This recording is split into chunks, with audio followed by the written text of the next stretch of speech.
बच्चों, let's see the question. In human eye, name the thin membrane which allows light to enter the eye. Now to answer this question first, we will discuss here the key concept, and here the key concept is different part of human आई.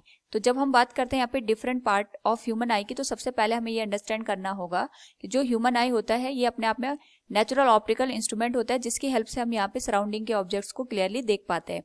और यहाँ पे different parts मिलके image की formation करते हैं on the retina.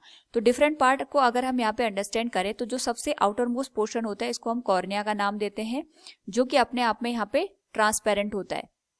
Next अगर हम बात करें यहाँ पे, तो जो आइरिस और प्यूपिल का पोर्शन होता है ये मिलके यहाँ पे लाइट की इंटेंसिटी को कंट्रोल करता है. आफ्टर दैट यहाँ पे जो सिलियरी मसल्स होती है, इनकी हेल्प से जो कन्वर्जिंग लेंस होती है उनकी जो फोकल लेंथ होती है वो कंट्रोल होती है. और जो यहाँ पे कन्वर्जिंग लेंस होता है ये लाइट को रिफ्रैक्ट करने का काम करता है, और साथ में यहाँ पे ये प्रोटीन का भी बना होता है.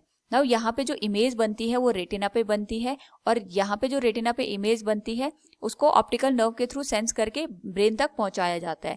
नाउ हमसे क्वेश्चन में पूछा गया है कि जो थिन मेम्ब्रेन होती है जिसके थ्रू लाइट आई के अंदर एंटर करती है उसका नाम क्या होता है. तो जो हमें ये आउटर मोस्ट पोर्शन दिख रहा है इसमें एक थिन मेम्ब्रेन होती है, और ये थिन मेम्ब्रेन यहाँ पे ट्रांसपेरेंट होती है, जिसको हम यहाँ पे कॉर्निया का नाम देते हैं. तो जब भी लाइट रे यहाँ पे एयर से इस मेम्ब्रेन के अंदर एंटर करती है तो यहाँ पे हमें रिफ्रैक्शन की कंडीशन देखने को मिलती है.